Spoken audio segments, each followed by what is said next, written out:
Dans ce nouvel épisode de Cacahuètes et compagnie, l'interview, j'ai eu l'honneur de pouvoir parler avec un barjo, non, un costaud, non, un expert, enfin je crois. Et il est passé par toutes ces appellations, il est handballeur et il va nous conter l'évolution de l'alimentation du joueur professionnel de handball. Il s'appelle Jérôme Fernandez.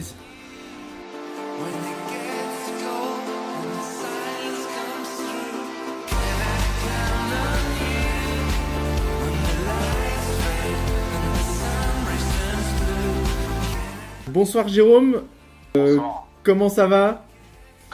Très bien, on va bientôt démarrer l'été, alors il fait chaud en ce moment, mais voilà, on va rentrer dans la période un peu off, donc on va pouvoir profiter des beaux jours. Eh ben, dites-nous un peu qui est Jérôme Fernandez. Alors, un passionné de handball, je suis né dans une famille de handballeurs, puisque mon père et ma mère se sont rencontrés sur les terrains. Et puis voilà, j'ai fait mes gammes dans la banlieue bordelaise.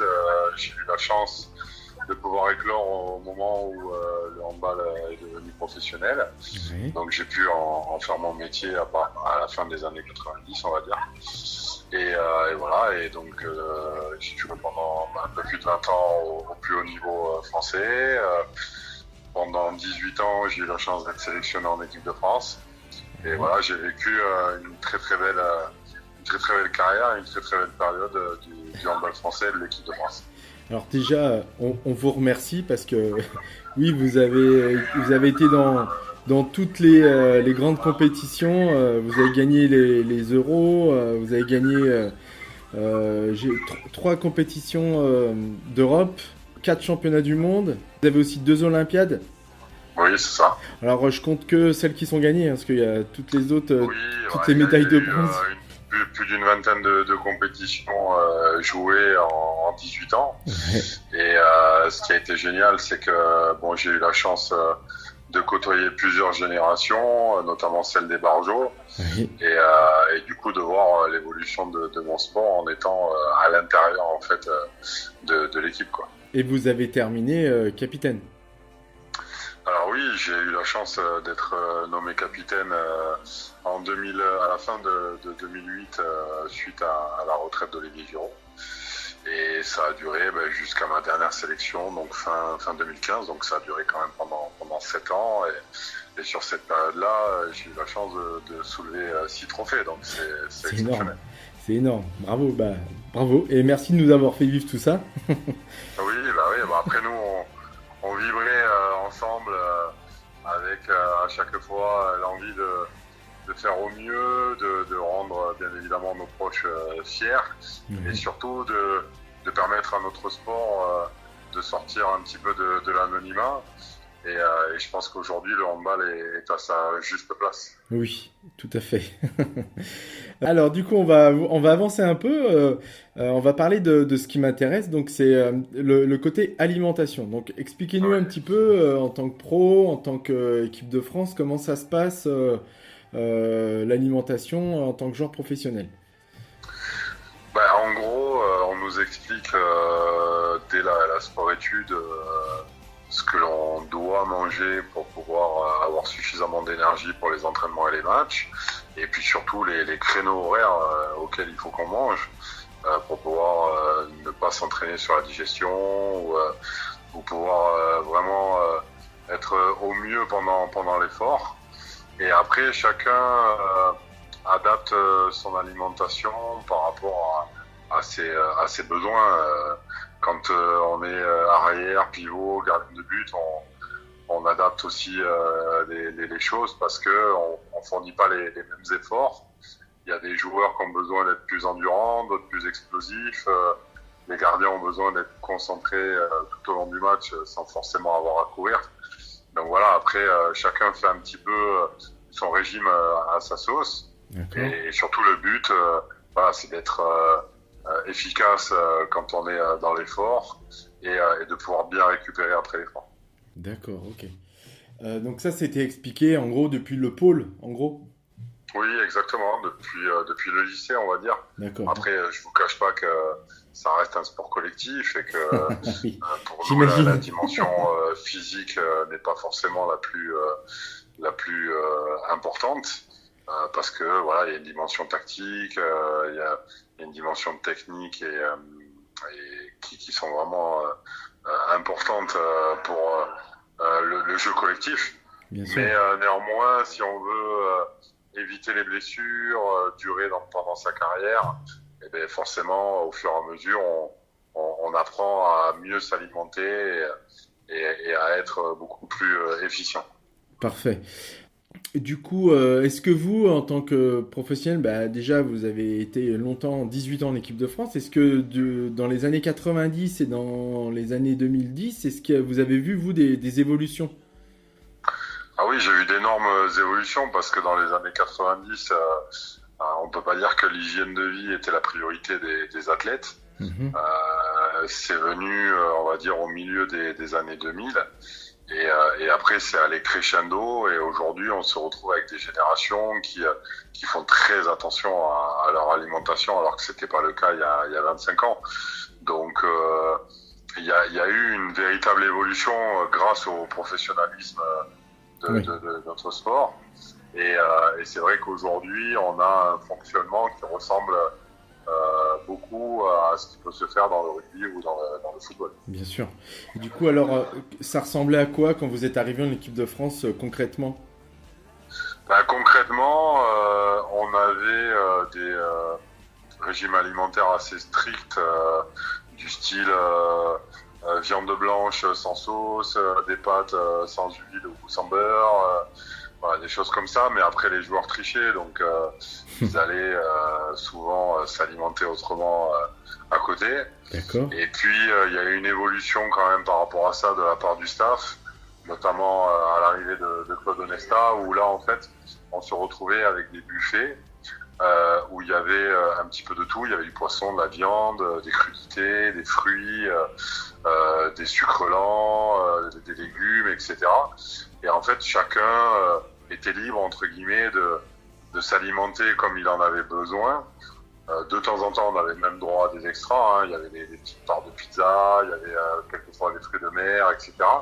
Parfait. Mais voilà, chacun savait à peu près ce dont il avait besoin et surtout ce qu'il fallait qu'il évite. D'accord. Donc il y avait quand même de l'autogestion par rapport à ça. D'accord. Et à la base, c'était souvent c'est les préparateurs physiques qui mettent en place le côté alimentaire, mais là en équipe de France, est-ce qu'il y avait, je sais pas, un diète, un nutritionniste, je sais pas. Non, non, non, il y avait effectivement un préparateur physique qui nous drivait sur l'alimentation. D'accord. Après, les préparateurs physiques sont souvent là pour tout ce qui est complément Ok. alimentaire. D'accord. Donc tout ce qui est pour la récup, Ok. pendant les matchs, etc. Donc au fur et à mesure, dans le vestiaire, on a eu de plus en plus de fruits, de barres de céréales, Des etc. Et de collations, produits de récupération aussi. bien sûr. Mais ça, c'est venu au fur et à Au mesure. fur et à mesure. Et bah, merci pour ces infos précises. Et du coup, aujourd'hui, le côté, ce qu'avait mis Claude Onesta à l'époque, le côté buffet, c'est resté un peu ou c'est encore Oui, oui, oui, différent? c'est resté. Après, ce qui a évolué vraiment ces dernières années, c'est que après les matchs, on se retrouvait souvent dans les VIP d'après-match avec les partenaires D'accord, institutionnels, etc. Et en fait, c'était pas forcément de la nourriture qui était adaptée d'accord, à nous, les sportifs. Donc petit à petit, s'est mis en place des paniers repas en fait, d'accord. avec soit des salades avec du riz et des légumes ou des choses comme ça Ouais. que les joueurs pouvaient ingérer juste à la fin du match dans le vestiaire. Et comme ça, après, ils montaient au VIP. Et là, au VIP, ils n'avaient plus besoin de manger, donc ils n'étaient pas obligés de manger les petits fours, etc. Donc c'est quand même un peu plus sain et surtout, ça permet de mieux récupérer. La bonne récupération, j'allais le dire. Euh, Exactement. et du coup, vous avez eu une carrière d'entraîneur après, si je me souviens Oui, bien. tout à fait. C'était Pays d'Aix. Oui. Et est-ce que vous, avec votre expérience, dans un club cette fois-ci, est-ce que en tant qu'encadrant, vous avez essayé ou vous avez vu des choses d'un point de vue alimentaire, des choses qui étaient plutôt adaptées ou... Forcément le cas quand je suis arrivé au club Ah, en d'accord. 2015. Mais après, quand j'ai pu étoffer mon staff, notamment avec l'arrivée du préparateur physique, et là, il y a pas mal de choses qui se sont mises en place, et notamment les repas d'après-match direct à la fin, pour que les joueurs puissent mieux récupérer et être aptes à s'entraîner le lendemain, parce que les 3 dernières saisons où j'ai entraîné Aix, on s'est qualifié pour la Coupe d'Europe, donc on jouait tous les 3 jours. D'accord. Oui, Donc donc quand on là, joue tous les 3 jours, là, on peut pas tricher sur l'alimentation. et là, faut être prêt, quoi. Exactement. Très bien. Donc, du coup, aujourd'hui, vous êtes consultant? Oui, je suis consultant depuis que j'ai quitté le club d'Aix-en-Provence. Donc ça fait 2 saisons maintenant. D'accord. J'ai pas mal de projets en devenir, notamment à partir de la rentrée, alors qui sont pas forcément liés à de l'entraînement, D'accord. mais qui restent dans le milieu du handball. Et puis en fait ça va se décanter pendant l'été. Et de toute façon, quoi qu'il arrive, vu les choix que j'ai, ce sont des choses qui me plaisent, dans lesquelles je vais pouvoir prendre du plaisir.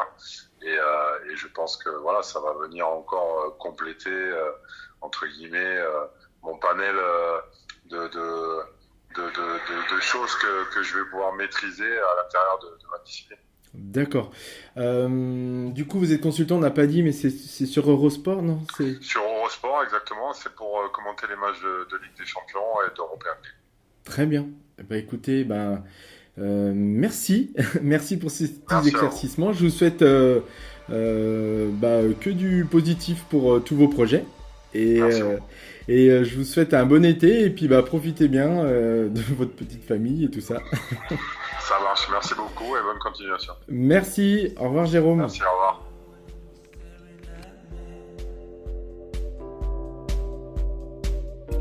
It's time to bury every old fear and let it be as sweet as can be. Can I count on you? Vous avez pu l'entendre, j'ai été ému par cet échange. J'ai moi-même été handballeur amateur et j'ai suivi toute l'épopée de notre talentueuse équipe de France.